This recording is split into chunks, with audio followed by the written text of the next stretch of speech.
नमस्कार, मैं हूं अनुराग चड्ढा। इनसाइड विद अनुराग में आपका स्वागत है।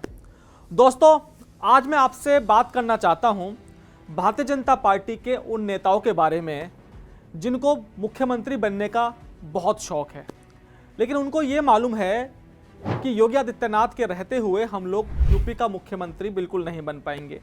योगी हटेंगे, केशव आएंगे, केशव जी नहीं बनेंगे मुख्यमंत्री तो ब्रजेश पाठक आएंगे। दरअसल भारतीय जनता पार्टी में बहुत सारे ऐसे नेता हैं, अगर 10 नाम मैं आपको गिनवाऊं तो 10 ऐसे बड़े व्यक्ति हैं कि जो कभी ना कभी मुख्यमंत्री भारतीय जनता पार्टी के बन सकते हैं उत्तर प्रदेश में। लेकिन बहुत से नेता ऐसे हैं जो कहते हैं कि भाई हम भी मुख्यमंत्री बन सकते हैं, लेकिन उस सूरत में जब उत्तर प्रदेश के 3 टुकड़े हो जाएं, यानी कि सबसे पहले उनको मुख्यमंत्री बनाने के लिए उत्तर प्रदेश को विभाजित करना होगा। वो तर्क देते हैं कि मोदी और अमित शाह इस पर प्लान कर रहे हैं। भारतीय जनता पार्टी शुरू से ही छोटे राज्यों की पक्षधर रही है। देश में जितने भी छोटे राज्य बने हैं उसमें सबसे ज्यादा भारतीय जनता पार्टी ने बनवाए हैं। तो दोस्तों, एक बार फिर से सुगबुगाहट शुरू हो गई है उत्तर प्रदेश के 3 टुकड़े होने की। दोस्तों, 2027 के चुनावों से पहले उत्तर प्रदेश का नक्शा बदलने वाला है और हो सकता है कि पश्चिमी उत्तर प्रदेश को भारत का एक नया राज्य बना दिया जाए, क्योंकि भाजपा के कद्दावर नेता मांग तो ऐसी ही उठा रहे हैं। दरअसल जिस पश्चिमी यूपी के सियासी दावपेच में भारतीय जनता पार्टी पहले से ही उलझी हुई थी, अब उसी के नेताओं ने पार्टी के लिए एक नई मुसीबत खड़ी कर दी है। एक बार फिर यूपी को अलग अलग हिस्सों में तोड़ने की चिंगारी भड़क उठी है। हैरानी की बात यह है कि इस बार यह आवाज उठी है अमेठी की ओर से। इस मांग को धार दी गई है पूर्व केंद्रीय मंत्री और बीजेपी के ही दिग्गज नेता डॉक्टर संजय सिंह और पूर्व प्रावधानिक शिक्षा मंत्री डॉक्टर अमिता सिंह ने। दरअसल कल यानी बुधवार को अमेठी के ददन सदन में एक खिचड़ी भोज और स्नेह मिलन का कार्यक्रम आयोजित हुआ। कहने को तो यह एक भोज था, लेकिन इसी आयोजन के दौरान एक बार फिर अलग पूर्वांचल का जिन बोतल से बाहर आ गया। पूर्व केंद्रीय मंत्री डॉक्टर संजय सिंह ने मंच से बिल्कुल स्पष्ट शब्दों में पूर्वांचल राज्य की मांग का समर्थन करते हुए कहा, उत्तर प्रदेश का सबसे अधिक आबादी वाला राज्य है, जहां एक ही प्रशासनिक ढांचे के तहत सुशासन स्थापित करना अब कठिन हो चुका है। दुनिया के 5वें सबसे बड़े देश से भी अधिक जनसंख्या वाले इस राज्य में विकास और लोकतंत्र दोनों प्रभावित हो रहे हैं। डॉक्टर सिंह का सीधा तर्क था कि अब समय आ गया है कि पूर्वांचल के लोगों के विकास, रोजगार और बेहतर प्रशासन के लिए अलग राज्य का गठन किया जाए। सवाल यह है कि अगर बंटवारा होता है तो नक्शा कैसा दिखेगा। डॉक्टर संजय सिंह के प्रस्ताव को अगर माने तो प्रस्तावित पूर्वांचल राज्य में उत्तर प्रदेश के 8 मंडलों के 28 जिलों को शामिल किया जाएगा।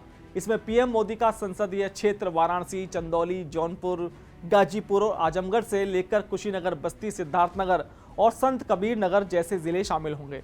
वहीं अगर पूर्वांचल का नया राज्य बनाया जाता है तो आंकड़ों के मुताबिक लगभग 7 करोड़ 98 लाख की आबादी के साथ यह राज्य देश का 14वां सबसे बड़ा राज्य बन जाएगा। यानी एक ही झटके में यूपी की ताकत बिखर जाएगी। पूर्वांचल को नया राज्य बनाने की मांग को लेकर डॉक्टर संजय सिंह अब आर पार के मूड में दिखाई दे रहे हैं, क्योंकि इसी मंच से उन्होंने घोषणा की है कि पूर्वांचल राज्य संयुक्त संकल्प मंच के जरिए अब इस लड़ाई को सड़क से संसद तक लड़ा जाएगा। उन्होंने सभी सामाजिक और राजनीतिक संगठनों से एकजुट होने का आह्वान भी किया है। वहीं उनका समर्थन करते हुए पूर्व मंत्री और बीजेपी नेता डॉक्टर अमिता सिंह ने वहां मौजूद जनता से एक बहुत ही भावुक अपील भी की। उनका कहना था कि पूर्वांचल की भाषाई और सांस्कृतिक पहचान अलग है, फिर भी यह क्षेत्र लंबे समय से प्रशासनिक उपेक्षा का शिकार है।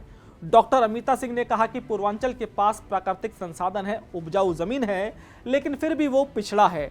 लेकिन एक बड़ा बयान देते हुए उन्होंने कहा कि मुंबई, सूरत, लुधियाना, सिंगापुर, दुबई, मॉरिशस और सिलिकॉन वैली में पूर्वांचल के लोग अपनी मेहनत का परचम लहरा रहे हैं। हमें पूर्वांचल राज्य दे दीजिए, हम भारत को जापान बनाने की शक्ति, सामर्थ्य और संकल्प रखते हैं। आपको बता दें कि इस कार्यक्रम में बीजेपी के पूर्व जिला अध्यक्ष राम प्रसाद मिश्रा, पूर्व विधायक तेजभान सिंह, एमएलसी शैलेंद्र प्रताप सिंह और यहां तक कि आरएसएस के जिला प्रचारक पवन जी सहित तमाम बड़े चेहरे मौजूद थे। दोस्तों, ऐसा पहली बार नहीं है कि जब यूपी के बंटवारे की आग भड़की हो। आपको याद होगा साल 2023 और 24 में पश्चिमी यूपी के कद्दावर नेता संजीव बालियान भी इस मांग को उठा चुके हैं। उनका कहना था कि पश्चिमी यूपी को नया राज्य बनाया जाए और मेरठ को उसकी राजधानी उस समय भी बीजेपी दो खेमों में बट गई थी और सिर्फ बीजेपी ही नहीं, इससे पहले बसपा सुप्रीमो मायावती भी इस मांग को उठा चुकी हैं और सिर्फ मांग ही नहीं, मायावती तो इसका ब्लूप्रिंट तक तैयार कर चुकी थी। अप्रैल 2024 में मायावती ने कहा था कि अगर वो सत्ता में आई तो पश्चिमी यूपी को अलग राज्य बनाएंगी। याद कीजिए 2011 का वो दौर जब मुख्यमंत्री मायावती थी। उन्होंने विधानसभा में यूपी को 4 भागों में बांटने का प्रस्ताव तक पेश कर दिया था, जिसमें उत्तर प्रदेश को 4 भाग हरित प्रदेश, अवध प्रदेश, बुंदेलखंड और पूर्वांचल में बांटने का प्रस्ताव था। हालांकि उस वक्त सपा ने इसका खुलकर विरोध किया था और इसमें उसे कांग्रेस और भाजपा का समर्थन भी मिला था, लेकिन आज सियासत का पहिया फिर उसी मांग पर आ रुका है। ऐसे में अगर एक पल को ये वही मान लिया जाए कि कल को पश्चिमी यूपी अलग राज्य बन जाता है तो वहाँ की सियासत का ऊंट किस करवट बैठेगा, यह बीजेपी के लिए फायदे का सौदा होगा या आत्मघाती कदम, जरा इसको भी समझते हैं। दोस्तों, अगर हरित प्रदेश या पश्चिमी यूपी अलग राज्य बनता है तो जनसांख्यिकी पूरी तरह से पलट जाएगी। पश्चिमी यूपी में मुस्लिम आबादी जो करीब 20 से 30% के बीच मानी जाती है और कई जिलों में यह 40% से ज़्यादा है। इसके अलावा यहाँ की राजनीति की धुरी जाट समुदाय है, उनको यहाँ की सियासत का चौधरी कहा जाता है। अभी संयुक्त यूपी में पूर्वांचल और बुंदेलखंड की सीटें पश्चिमी यूपी के नुकसान की भरपाई कर देती हैं, लेकिन अलग पश्चिमी राज्य बनने पर बीजेपी को बहुत मजबूत जातिगत समीकरण की जरूरत पड़ेगी। पश्चिमी यूपी के अलग राज्य बनने से राष्ट्रीय लोकदल उस राज्य में किंग मेकर नहीं बल्कि किंग बनने की स्थिति में आ जाएगा।